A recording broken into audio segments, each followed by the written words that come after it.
everybody, I'm Ron Cantor and you're watching Out of Zion on God TV. And today we're on top of Mount Carmel. And Mount Carmel is famous for the story of Elijah the prophet. We can find it in 1 Kings 18. It starts with Elijah after a 3.5-year period where through his word the heavens were shut, there was no rain, Ahab and Jezebel were furious, and Elijah comes upon a fellow by the name of Obadiah. Obadiah is a great guy, he loves the Lord. He actually has hidden 100 true prophets from Jezebel. Well, Elijah says to Obadiah, I want you to go find Ahab and tell him to meet me. And Obadiah says, what have I done that you would have me do this? You know, I'm going to go to Ahab and we're going to come back here and who knows where the Spirit of God is going to lead you. And he's going to kill me. And Elijah says, no, it's fine. I'm going to be here. Go get him. So Obadiah goes and he finds Ahab and he says, I found Elijah. And he brings him there. Now, you got to understand something about Ahab. Ahab has become somewhat of an adjective in our day and age, right? You can talk about somebody and say, oh, he's an Ahab. What does that mean? That means he has a title, he has authority, but he's intimidated by people under his authority. In the case of Ahab, he was submitted to Queen Jezebel. And even when he finds Elijah, he's looking for him for 3.5 years. You would think he would have killed him right there, but he basically submits to Elijah. Let's read. Verse 16 says that, or rather 17, when Ahab saw Elijah, he said to him, is that you troubler of Israel? Come on, Ahab, is that the best you can do?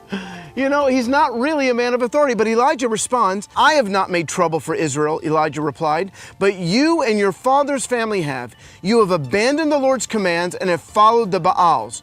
Now Elijah challenges him to bring all the false prophets to meet him here on Mount Carmel, and they're going to have an old-fashioned showdown.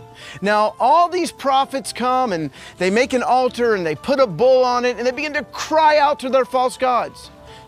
Nothing happens. They cry out louder and louder. Nothing happens. And you know, pagan worship can get downright ugly. They begin to cut themselves and do all kinds of crazy, creepy stuff. Nothing happens and Elijah begins to taunt them. Now, I don't believe taunting the enemy is a wise thing to do. In our next episode from Mount Carmel, I'll explain why. But he does that and finally he says, you know what? Let me have my turn. So Elijah repairs the altar of Israel. He makes 12 stones for the 12 tribes of Israel. And then he says, I want you to bring water. He basically builds a moat around the altar. And he says, bring 4 jars of water. They fill it up. He says, no, bring more. A third time, he says, bring water. Now, there's been no rain for 3.5 years, and he's filling this thing up with water. Not to mention, it makes it a lot harder to light the sacrifice. But then he cries out to God, and God answers by fire, licking up not only all of the water, but burning the entire sacrifice. And look at the response of the people. When all the people saw this, they fell prostrate and cried, the Lord, He is God. The Lord, He is God. Now that should have been the beginning of a great revival in Israel. In our next episode, I'm going to explain why it wasn't. Now make sure you go to god.tv so you never miss an episode. And you can find me at roncantor.com. Shalom from the hills of Mount Carmel.